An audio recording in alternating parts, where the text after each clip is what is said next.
Hello students, my name is John and I will be dealing with the geography. నేను geography classes తీసుకుంటాను.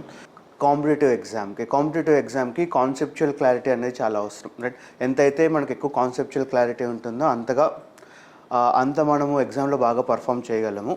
ఇప్పుడు మన subject geography. So ఏ ఎగ్జామ్కైనా సరే ఒక general knowledge subject మనం prepare అవుతున్నాము అంటే అదే సబ్జెక్ట్ అయినా సరే ఫస్ట్ మనకు ఆ సబ్జెక్ట్ యొక్క కాన్సెప్ట్ ఏంటి, ఆ సబ్జెక్ట్ని ఎలా చదవాలనేది మనకు ముఖ్యం, రైట్? సో ఇప్పుడు మన సబ్జెక్ట్ జాగ్రఫీ, రైట్? నార్మల్గా స్టూడెంట్స్ చేసే తప్పు ఏంటి అంటే, నార్మల్గా నేను నా ఎక్స్పీరియన్స్లో నేను గమనించింది, నా ఎక్స్పీరియన్స్లో నేను చూసింది, నార్మల్గా మనం చేస్తున్న ఒక చిన్న మిస్టేక్, నేను తప్పని కానీ ఒక చిన్న మిస్టేక్ ఏంటి అంటే, ఇక్కడ మనము సబ్జెక్ట్ని గ్రాఫీ అనే దాన్ని కాకుండా will be studying something like geology, right? రెండింటికి డిఫరెన్స్ ఉంది. జియోగ్రఫీకి జియాలజీకి డిఫరెన్స్ ఉంది, రైట్? దీన్ని మనం గ్రాఫీ అంటాం. గ్రాఫీ అంటే ఏంటి? గ్రాఫీ అంటే study of A particular subject. ఇక్కడ ఈ పర్టికులర్ అనే దానికి ఇంకో విధంగా మనం తీసుకుంటే గ్రాఫీ అనేది study of that subject with relation to the human being. అంటే ఇప్పుడు మనకు సబ్జెక్ట్లో గ్రాఫీ ఉంది, మనకు సబ్జెక్ట్లో ఆలజీ లేదు. ఆలజీ అంటే ఏంటి? ఆలజీ అంటే స్టడీ ఆఫ్ దట్ సబ్జెక్ట్. ఆ సబ్జెక్ట్ యొక్క స్టడీ అంటే ఆ సబ్జెక్ట్ యొక్క డీటెయిల్స్ని తీసుకుంటే దాన్ని మనం ఆలజీ అంటాం. బట్ మన జనరల్ నాలెడ్జ్ ఎగ్జామ్లో ఉండేది జియాలజీ కాదు, మనకు జనరల్ నాలెడ్జ్ ఎగ్జామ్లో ఉండేది జియోగ్రఫీ.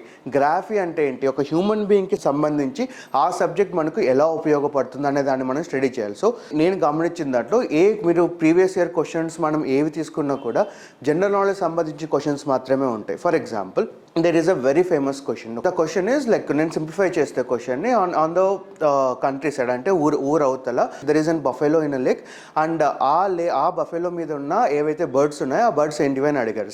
ఇప్పుడు ఇలాంటి క్వశ్చన్స్ మనం సాల్వ్ చేయాలంటే ఇక్కడ మనకు common sense and overall observation is very important, right?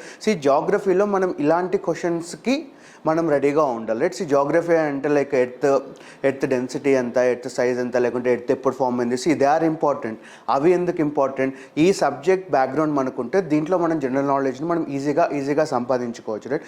అంటే ఒక సబ్జెక్ట్ మనం చదువుతున్నాము అంటే ఇది మనం కాంపిటేటివ్ ఎగ్జామ్స్ కోసం చదువుతున్నాం. కాంపిటేటివ్ ఎగ్జామ్స్ కోసం అంటే ఒక ఉద్యోగం చేయడం కోసం చదువుతున్నాం, ఒక సొసైటీ కోసం ఒక ఉద్యోగం చేయడం కోసం చదువుతున్నాం. గ్రూప్ 1 అన్నా, గ్రూప్ 2 అన్నా, any government job we are writing, that is for an administration.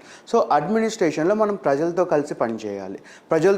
పనిచేయాలన్నప్పుడు మనకు కావాల్సింది common sense and general knowledge. ఆ జనరల్ నాలెడ్జ్లో మనకు డిఫరెంట్ సబ్జెక్ట్స్ ఉన్నాయి. ఆ సబ్జెక్ట్లో అవర్ సబ్జెక్ట్ ఇస్ జియోగ్రఫీ.